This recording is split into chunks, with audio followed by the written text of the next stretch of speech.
Awit 34. 18 Ang Panginoon ay malapit sa mga may pusong wasak at inililigtas ang mga bagbag, ang loob.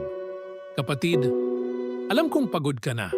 Hindi lang pisikal, kundi pati puso mo, wasak na.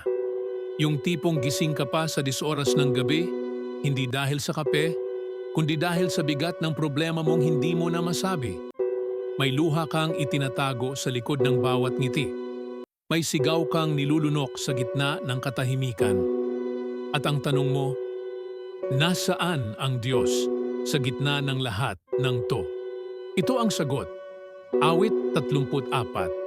18 Ang Panginoon ay malapit sa mga may pusong wasak. Hindi siya umiiwas sa iyo, kapatid. Hindi siya nandiri sa basag mong pagkatao. Sa totoo lang, mas lalo siyang lumalapit kapag hindi mo na kaya, kapag ayaw mo nang bumangon, kapag ang panalangin mo ay puro hikbi at buntong hininga. Ang puso mong durog, iyan ang tahanan ng kanyang habag. Ang mata mong lumuha, iyan ang sisidlan ng kanyang kagalingan. At ang kaluluwang halos mawala, iyan ang gusto niyang yakapin. Hindi mo kailangang maging matatag. Kailangan mo lang siya. Kaya kapatid, huwag kang bibitaw.